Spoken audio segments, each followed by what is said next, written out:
Seigneur. Bonjour à tous. Je suis content d'être avec vous ce matin. Merci au Seigneur pour tout. Pour sa présence déjà. Le Seigneur, il est là quand on rentre dans ce lieu. Nous sommes réunis pour lui, pour être bénis, pour écouter sa parole et on ressent sa présence. Et je ne dis pas ça pour faire beau, hein. Vous êtes comme moi, on est des chrétiens. Et c'est vrai dans nos cœurs. On est bien dans ces moments. Je vous dis bonjour à tous. Que Dieu vous bénisse, Église de Dieu. Que Dieu vous bénisse, que Dieu nous bénisse ensemble. Voilà. Je remercie Maël qui m'a appelé. Ça avec beaucoup de crainte, toujours, hein, les serviteurs le savent, mais avec beaucoup de joie aussi d'annoncer la parole de Dieu. On prie le Seigneur. Je te loue, Seigneur. Tu es mon Dieu et mon Sauveur. Tu es mon Père. Merci, Seigneur, merci pour ce matin. Merci, Jésus, pour tout ce qui a été fait jusqu'à maintenant. Bien que ça bénisse nos cœurs, Seigneur. Nous ressentons ta présence. Elle est bonne, ta présence, elle est douce, elle fait du bien dans nos cœurs. Elle nous réconforte, Jésus. Tu es là. Nous avons besoin de toi. Nous avons besoin de l'action de l'Esprit, Seigneur. Oh Jésus, que c'est toi ce matin, mon Dieu, qui puisse paraître. Moi, je suis qu'un homme. Je suis ton serviteur par ta grâce, Seigneur, mon Dieu. Tu sais combien j'ai besoin de toi. Sans toi, Jésus, tu sais que j'arrive à rien, mon Dieu. Et je compte sur toi, Seigneur, mon Dieu, parce que tes enfants qui sont là, ils n'ont pas besoin de moi, mais ils ont besoin de toi, ils ont besoin de ta parole, Seigneur. Que je puisse être sensible à ton esprit, Seigneur, mon Dieu. Et que je puisse donner ce que tu as mis dans mon cœur, Seigneur, simplement, mais dans la vérité, Seigneur. Merci pour ta parole. Merci pour ta parole. Lumière nous est donnée. Elle est bonne, ta parole, Seigneur. Nous voulons la serrer dans nos cœurs, Jésus. Oh, merci pour tout, Seigneur. Amen. Amen.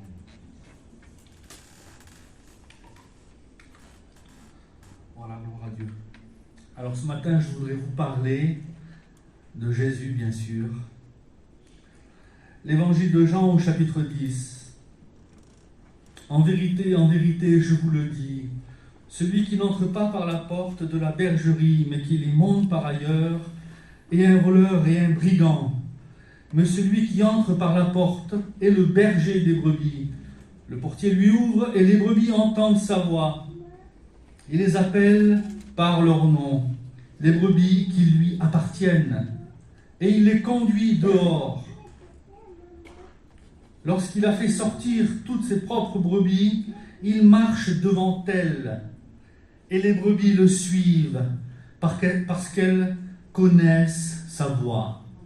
Parce qu'elles connaissent sa voix. Elles ne suivront pas un étranger, mais elles fuiront loin de lui, parce qu'elles ne connaissent pas la voix des étrangers. Jésus leur dit cette parabole, mais ils ne comprirent pas de quoi il leur parlait. Jésus leur dit encore, en vérité, je vous le dis, je suis la porte des brebis. Tous ceux qui sont venus avant moi sont des voleurs et des brigands, mais les brebis ne les ont pas écoutés. Je suis la porte, si quelqu'un entre par moi, il sera sauvé. Il entrera et il sortira, et il trouvera des pâturages. Gloire au Seigneur. Je suis la porte, si quelqu'un entre par moi, il sera sauvé. Il entrera et il sortira, et il trouvera des pâturages. Gloire à Dieu. Le but de Jésus, pour nos vies, pour nos cœurs, chacun de nous, bien sûr, c'est de nous sauver.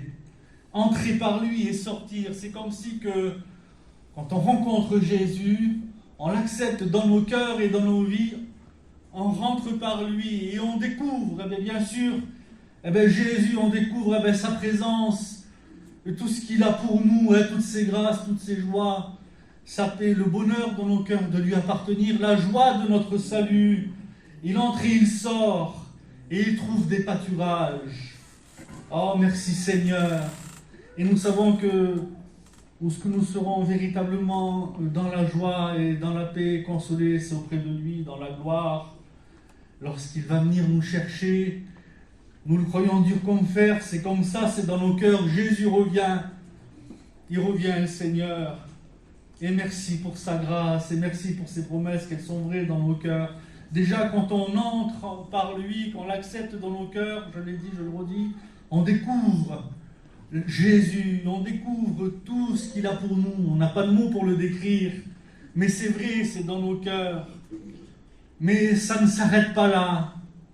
Et merci Seigneur. Mais en attendant, le verset qu'il m'a interpellé, c'est celui-là, qu'il dit que les brebis connaissent sa voix. Elles ne suivront pas un étranger, mais elles suivront le Seigneur. Elles connaissent sa voix parce qu'elles le connaissent. Elles connaissent Jésus, elles suivent Jésus. Et sa voix, nous savons que c'est sa parole.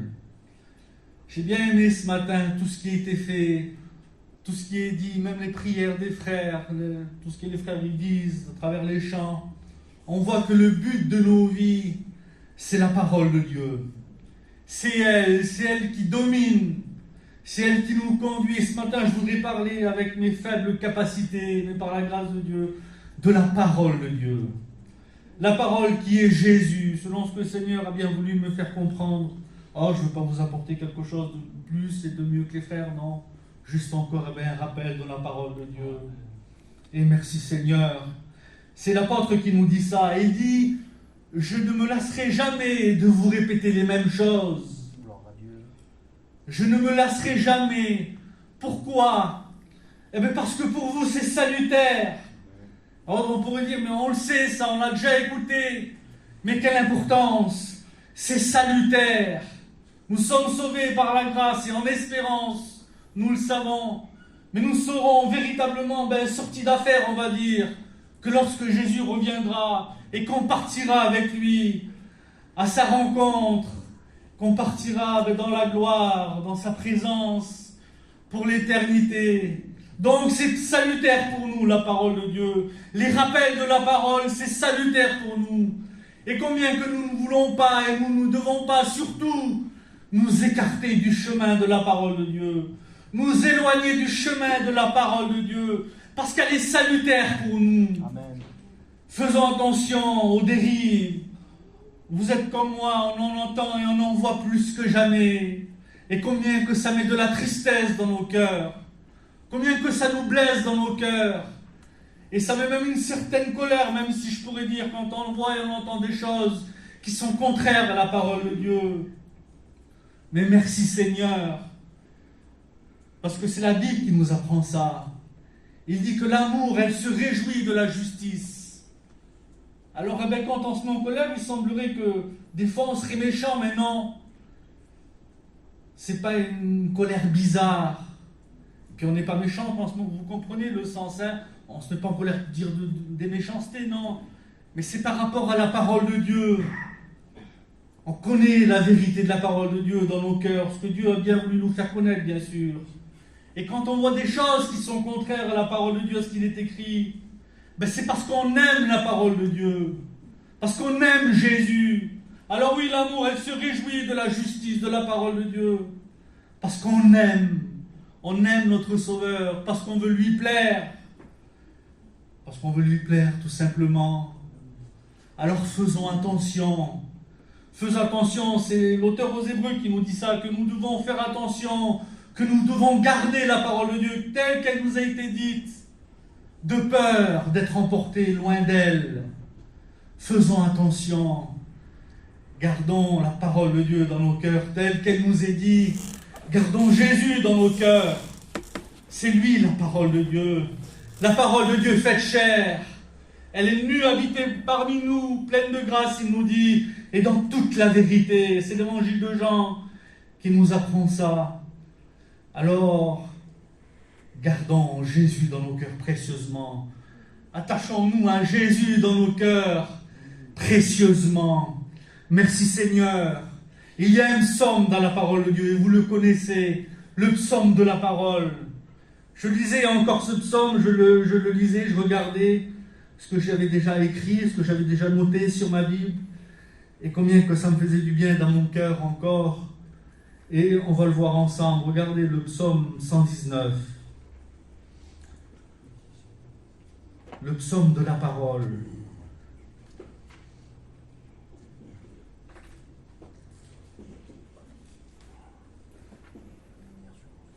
Et on va voir quelque chose ensemble. Le psaume 119.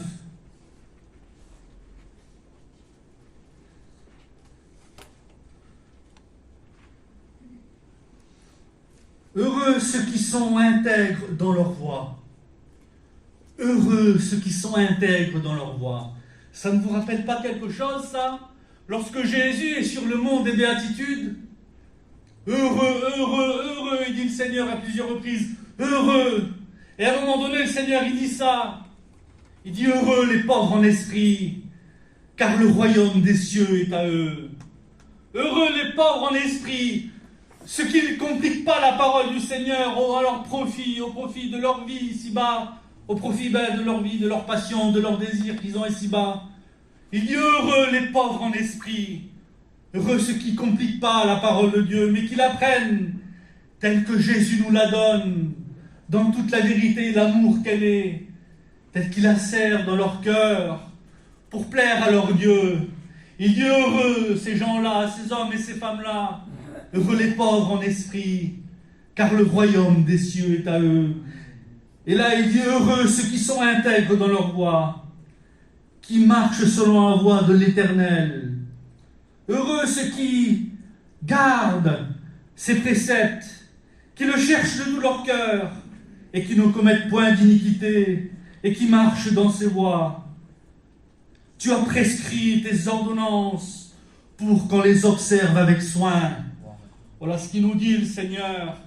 Il ne nous a pas donné sa parole comme ça, je pourrais dire, pour faire ce qui nous arrange, non.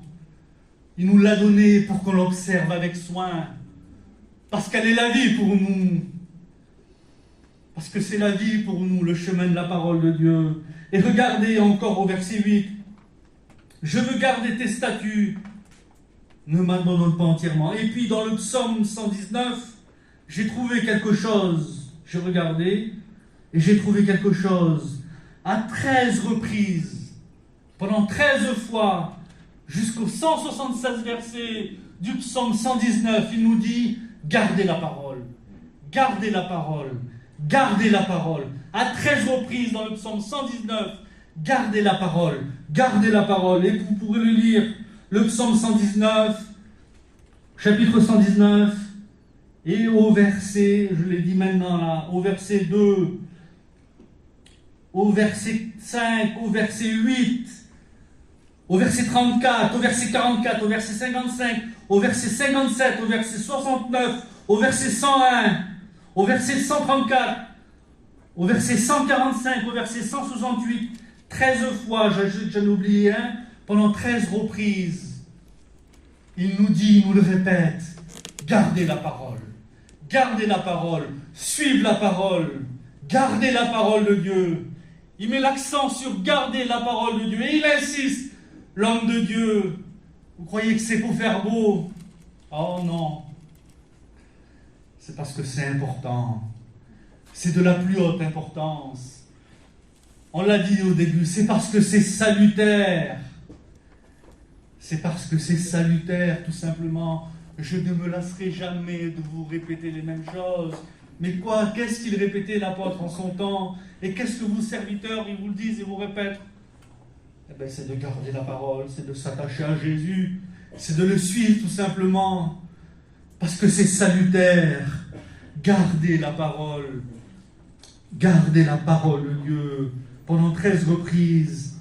Et merci Seigneur, nous devons garder la parole du Seigneur avec son aide, bien sûr, et par sa grâce, et sa force toute puissante, et par son esprit. Merci Seigneur. Et si le Seigneur m'aide à vous partager ce que le Seigneur m'a fait comprendre, on va voir ensemble un petit peu plus loin.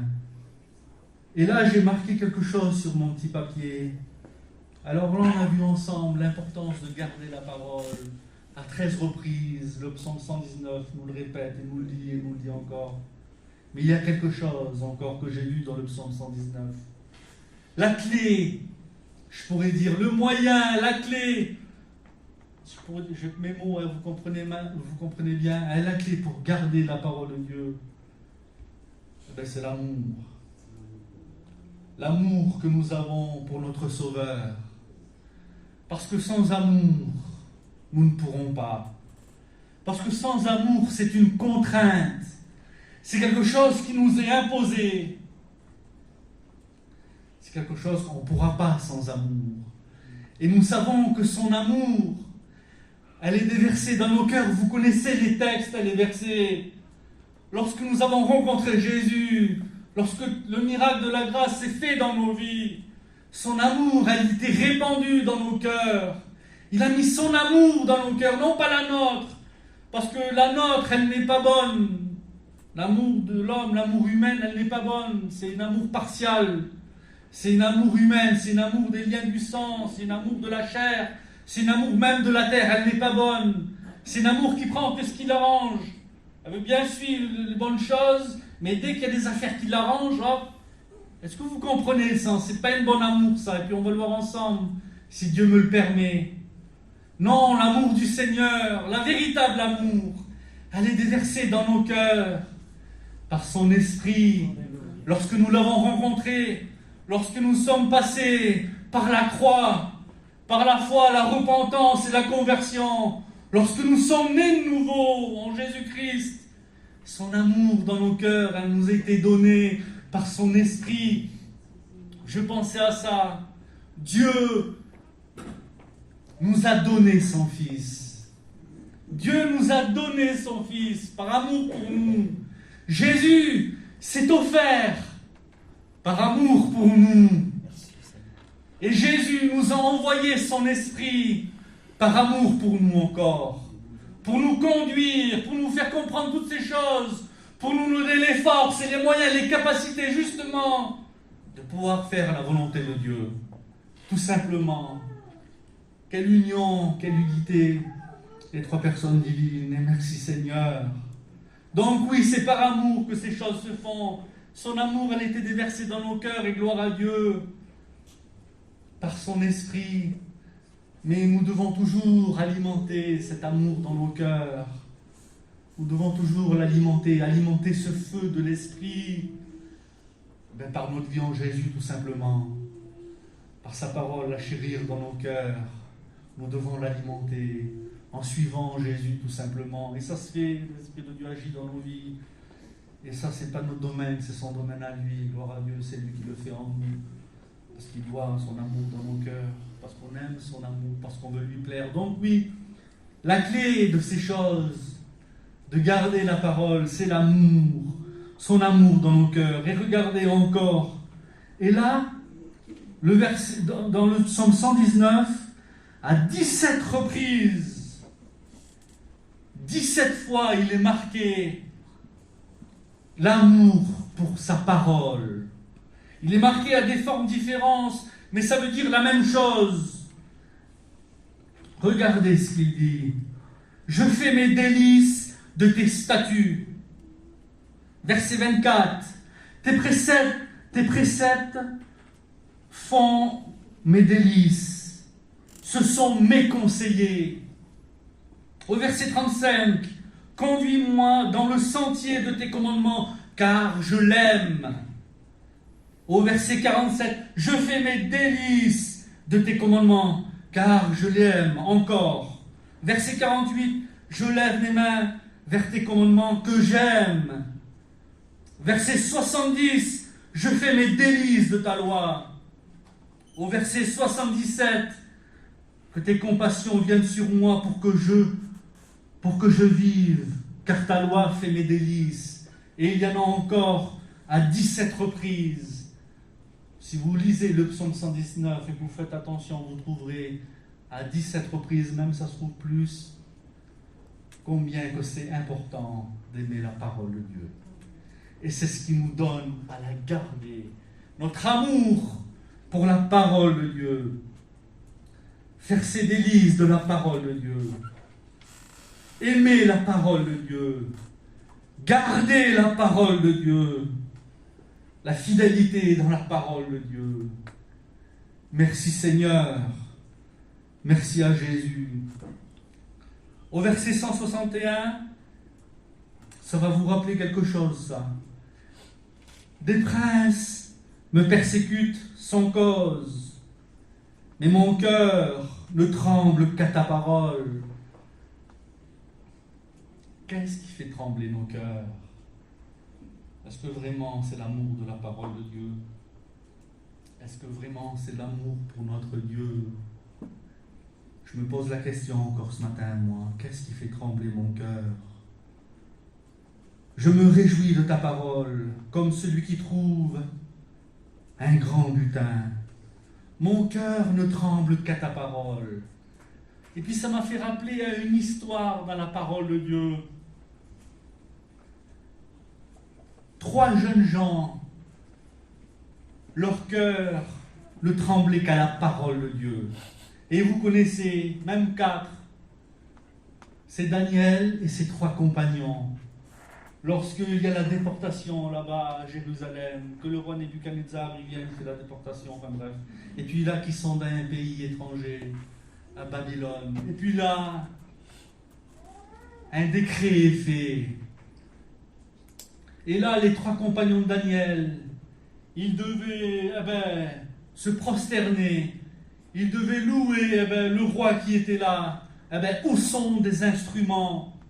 Alors il le dit, lorsque tous ces instruments ils sont droits, alors il donne le nom des instruments, bien sûr.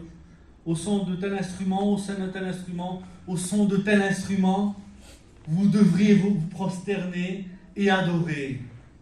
Au péril de leur vie, leur cœur ne tremblait qu'à la parole de Dieu. Parce que ces hommes-là aimaient la parole de Dieu. Et ils connaissaient la parole de Dieu. Et vous connaissez le premier des commandements. Tu aimeras le Seigneur ton Dieu de tout ton cœur, de toute ton âme, de toute ta force et de toute ta pensée. Tu ne te feras pas d'image taillée. Tu ne te prosterneras pas devant elle. Et puis là, à cette époque-là, c'était comme ça. C'est ce que le monde a essayé, c'est ce que le roi a essayé de faire en un mot. Mais ces 3 hommes-là, ces hommes de Dieu, ils ne tremblaient qu'à la parole de Dieu, au péril de leur vie. Si vous ne vous prosternez pas, si vous adorez pas, vous serez jetés dans la fournaise, et la fournaise sera chauffée 7 fois plus. Eh bien non, au péril de leur vie, on ne se prosternera pas, nous, parce que la parole de Dieu, elle dit ça. On ne doit pas se prosterner devant un homme, devant une image taillée. Le seul qu'on doit adorer, qu'on doit suivre, qu'on doit servir, c'est notre Dieu. Amen. Ils ont tremblé qu'à la parole de Dieu. Ben, vous connaissez l'histoire. Vous connaissez l'histoire. Ben, le Seigneur les a gardés. Le Seigneur a envoyé son ange dans la fournaise. Le Seigneur les a gardés. Ceux qui ont jeté ces hommes dans la fournaise ont péri. Mais eux, le Seigneur les a gardés. Faites confiance en Jésus. Faites confiance en la parole de Dieu. Marchez par la foi, par la parole de Dieu. Dans quelle situation que l'on peut rencontrer ici-bas. Parce qu'il y en a des situations, et ces situations sont faites pour éprouver justement notre foi en Jésus, pour éprouver notre amour pour Jésus, pour nous faire grandir avec la parole de Dieu. Faites confiance en Dieu. Alors on pourra dire, mais oui, mais je ne peux pas faire autrement. Mais je n'ai pas le choix, parce que si je ne le fais pas ou si je n'agis pas de la sorte, eh bien ça ira pas pour moi en un mot, ça sera compliqué. On se fait des films, on pense après, nous, non. Le Seigneur ne nous demande pas de penser après, de comment on va faire. Le Seigneur nous demande de lui faire confiance. Le Seigneur nous demande de mettre tout en ses mains, parce que de ne pas faire, de pas faire des projets pour le lendemain, parce que le lendemain, on ne sait pas. Vous connaissez les textes de la parole de Dieu par rapport à ça. Parce qu'on ne sait pas ce que le lendemain peut enfanter, la Bible nous dit. Le lendemain aura soin de lui-même, chaque jour suffit sa peine. Faites confiance à la parole de Dieu. Dans quelle situation que vous pourrez rencontrer, même au péril de votre vie, faites confiance à Jésus. Et à cause de la vérité de la parole de Dieu, c'est sûr qu'on n'aura pas toujours des amis. On se fera des ennemis. Ah, c'est pas qu'on veut avoir des ennemis, hein. Vous savez très bien. La Bible nous enseigne d'être en paix avec tout le monde, hein. Autant que cela dépend de vous, il nous dit. Mais c'est pas tous qui voudront la paix, on va dire, avec nous. Parce que la parole de Dieu, c'est Jésus qui nous dit ça. Il dit, je ne suis pas venu apporter la paix, mais l'épée. La parole de Dieu, elle tranche. La parole de Dieu, elle sépare ce qui est vil de ce qui est bon. La parole de Dieu, elle tranche. Est-ce que vous comprenez? Et à cause qu'on aime Jésus, qu'on veut garder la parole de Dieu, qu'on veut suivre Jésus, eh bien voilà, c'est pas tous qui seront d'accord avec nous. Alors eh bien, il y a séparation, il y a division, parce qu'on aime la parole de Dieu. Et nous connaissons ces situations. Mais nous préférons plaire à Dieu qu'à un homme. Nous préférons suivre Jésus qu'un homme. Parce que c'est Jésus qui sauve. Parce que c'est Jésus qui a pourvu à notre salut. C'est lui qui s'est offert. C'est lui que Dieu a envoyé, que Dieu nous a donné. C'est le Saint-Esprit qui nous a envoyé, notre Sauveur, pour nous rendre capables dans ces choses-là. C'est l'apôtre qui nous apprend ça. Il nous dit, lorsque nous étions sans force, Christ, autant marqué, est mort pour les impies. Lorsque nous étions sans force, oui, lorsque nous étions incapables de suivre Jésus,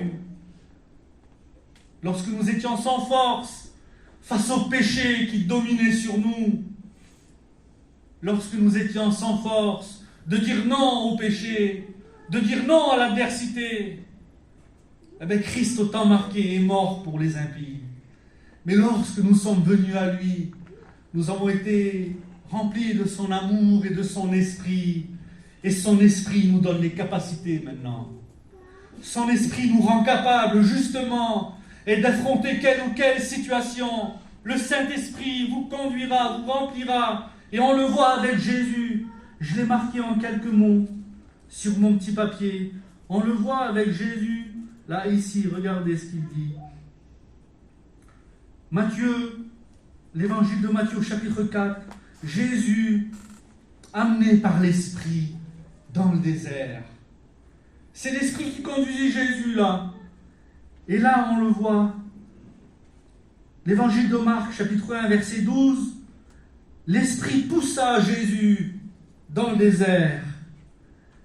Et l'évangile de Luc, au chapitre 4, l'Esprit conduisit Jésus dans le désert.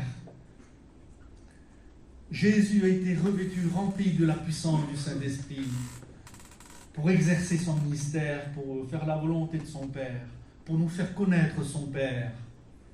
Et nous, en notre tour, alors on n'a plus d'excuses. On ne peut pas dire « mais je ne peux pas, je n'arriverai pas ». On ne peut pas dire « j'ai pas le choix ».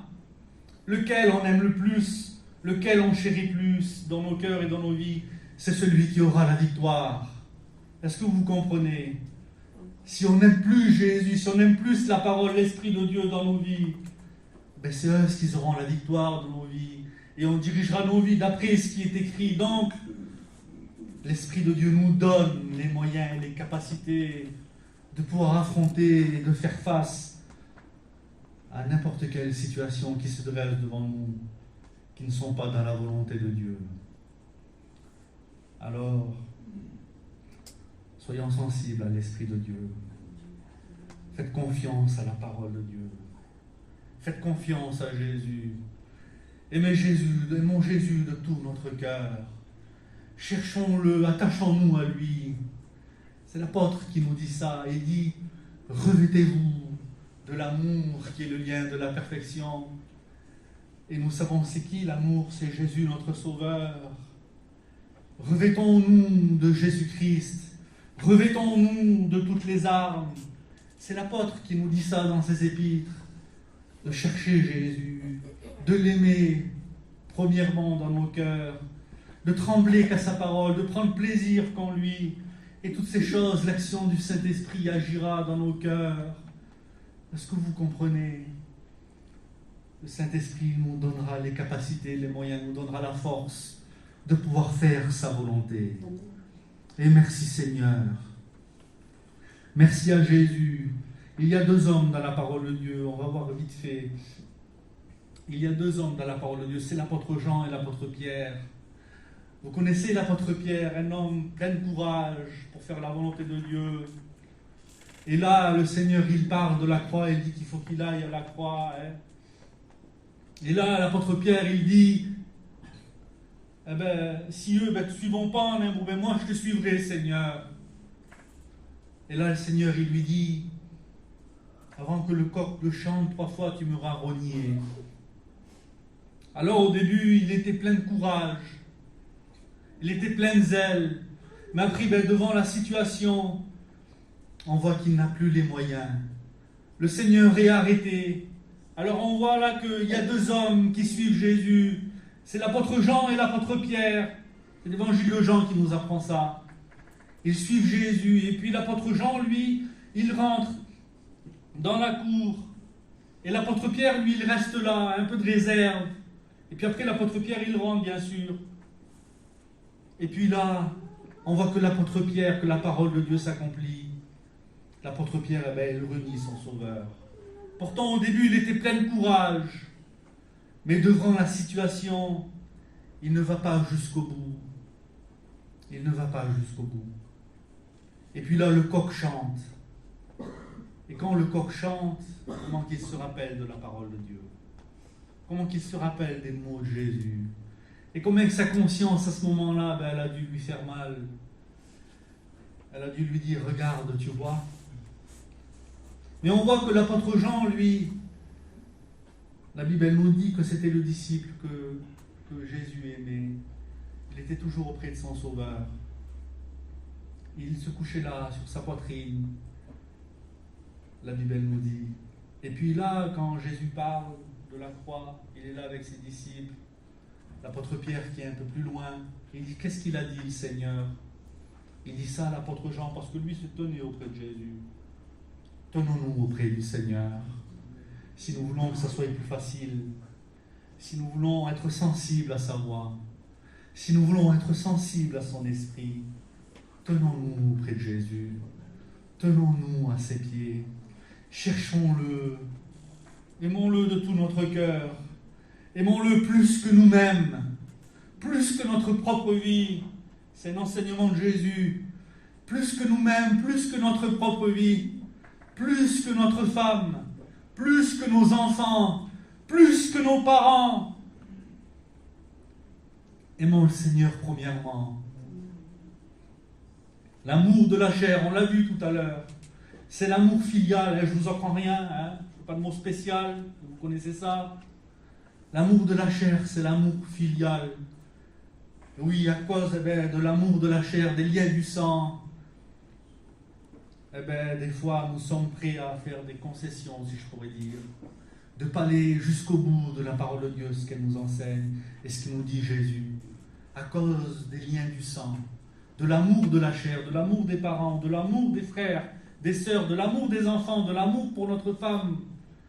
Des fois, on régresse, on fait un peu marche arrière, parce que c'est une situation qui ne nous plaît pas. Manque de confiance en Dieu et manque d'amour pour notre Seigneur. Oui, à cause de l'amour de la chair, des fois, on prend des autres directions. Et pourtant, on sait ce que la parole de Dieu, elle nous dit. On sait ce que Jésus nous dit dans des choses et des choses. On est enseigné, vous lisez la parole de Dieu, mais oui, mais aïe, ça va faire mal là. Alors on fait un détour. Regardez ce qu'il dit le Seigneur. Celui qui l'aime plus, les liens de la chair en un mot, les liens du sang, il n'est pas digne de moi. C'est pas moi qui le dis, c'est la parole de Dieu. Moi je vous dis ce que la parole de Dieu elle nous dit. Et puis elle s'adresse à moi aussi, ne me tracassez pas, je suis avec vous, je suis assis.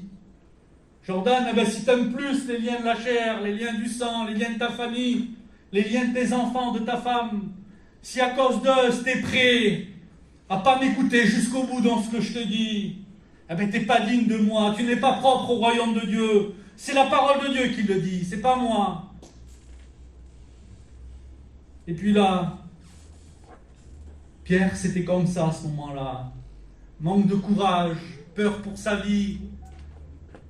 Il n'a pas été jusqu'au bout, il a eu peur, il a renié le Seigneur. Et puis on voit Judas, il a trahi son sauveur, vous connaissez l'histoire de Judas. L'amour, c'est l'amour éros, je ne vous apprends rien encore, c'est pas de mot spécial, je me crame, Seigneur, que Dieu me pardonne, enfin bref. Mais vous connaissez l'amour éros, l'amour de la terre. Eh bien à cause du bien de la terre, à cause de l'amour de la terre, l'amour du monde, l'amour de l'argent, l'amour des biens d'ici-bas, eh bien voilà, on ne va pas jusqu'au bout dans la volonté de Dieu. On fait des concessions. On est prêt à faire des détours. Mais ne vous étonnez pas après si dans votre vie c'est fade. Ne vous étonnez pas si dans votre vie vous n'arrivez pas bien à suivre Jésus. Ne vous étonnez pas après dans vos vies si vous manquez d'être bénis. Ne vous étonnez pas. Asseyons-nous et réfléchissons avant. Pourquoi? Et on trouvera la réponse. Est-ce que vous comprenez? Mais l'amour pour notre Sauveur,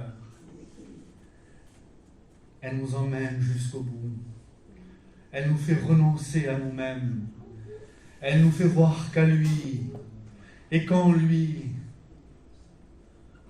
Elle nous fait marcher par la foi en pleine eau.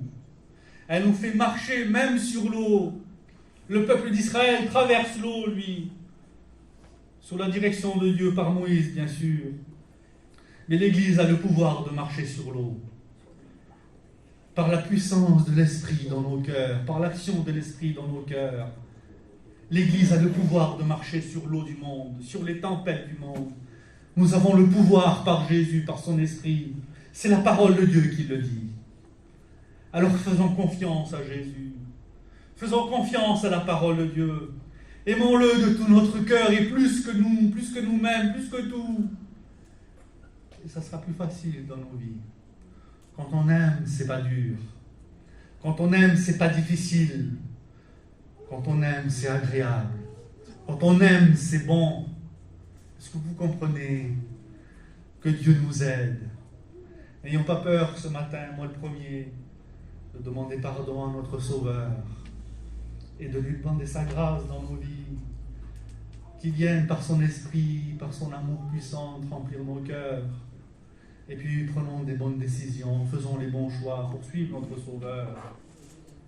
Parce que si le Seigneur nous demande tout ça, si le Seigneur veut tout ça pour nous, c'est pour un but. Et on va le voir ensemble en 2-3 versets. C'est pour un but. Et merci Seigneur, c'est ce que nous attendons. C'est ce que j'attends. C'est le but de ma vie. C'est le but de vos vies. C'est Jésus notre Sauveur. C'est son retour. C'est la gloire qui nous réservait. Car les épreuves du temps présent ne sont rien comparées, l'apôtre nous dit, à la gloire qui nous est réservée. Nos légères afflictions du temps présent produisent pour nous un poids éternel de gloire. C'est le verset de la parole de Dieu. Et regardez ce qu'il dit. Le but de ces choses-là, c'est l'apôtre Paul aux Éphésiens. Éphésiens au chapitre 1, au verset 6, au verset 5, il nous a prédestinés dans son amour à être des enfants d'adoption par Jésus-Christ, selon le bon plaisir de sa volonté, écoutez bien, pour célébrer la gloire de sa grâce dont il nous a favorisés dans le bien-aimé, pour célébrer sa gloire. Et regardez encore au verset 12, afin que nous servions à célébrer sa gloire, nous qui d'avance avons espéré en Christ. Au verset 12, au verset 10 aussi, il le dit, pour mettre à exécution, lorsque les temps seraient accomplis, de réunir toutes choses en Christ, celles qui sont dans les cieux et celles qui sont sur la terre. En lui, nous sommes aussi devenus héritiers, ayant été prédestinés suivant le plan de celui qui opère toutes choses d'après le conseil de sa volonté. Merci Seigneur. J'ai pris les autres. Il y a les autres versets aussi où je les ai notés.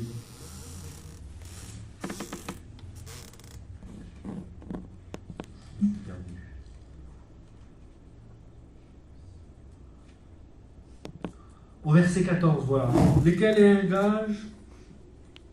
Je vous ai parlé du Saint-Esprit tout à l'heure, qui nous rend capables, gloire à Dieu. Et regardez le verset 13. En lui, vous aussi, après avoir entendu la parole de la vérité de l'Évangile, de votre salut, en lui, vous avez cru et vous avez été scellés du Saint-Esprit qui avait été promis, lequel est un gage de notre héritage pour la rédemption de ceux que Dieu s'est acquis pour célébrer sa gloire. Gloire à Dieu. Au chapitre 2, verset 6 aussi, il le redit, regardez. Il nous a ressuscités ensemble et nous a fait asseoir ensemble dans les lieux célestes en Jésus-Christ. Il le dit aussi au verset 7, afin de montrer dans les siècles à venir l'infinie richesse de sa gloire par sa bonté envers nous en Jésus-Christ, afin de montrer dans les siècles l'infinie richesse dans les siècles. Est-ce que vous comprenez? Plusieurs versets le disent dans l'Épître aux Éphésiens. Donc, le but de Jésus, toutes ces bonnes choses pour nous, tout ce qui a été dit ce matin, c'est pour célébrer sa gloire. Amen. C'est pour partir à sa rencontre. Est-ce que vous comprenez? Merci Seigneur. C'est pour ça que nous vivons, c'est pour ça que vous vivez, que je vis. C'est pour ça qu'on veut plaire à notre Sauveur. C'est pour partir à sa rencontre. Lorsque Jésus va venir, il veut une église sans tache, il dit ni ride, ni rien de semblable. Ni ride, il dit. Une église qui n'a pas vieilli dans son amour pour la parole, son amour pour Jésus.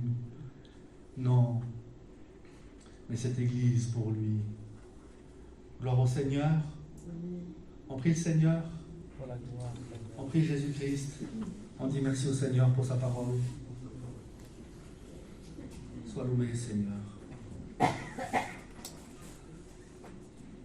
tu es mon Dieu. Tu es mon Sauveur. Tu es mon Maître. Merci pour ta parole, Seigneur. Merci, Jésus. Ta parole est la vérité.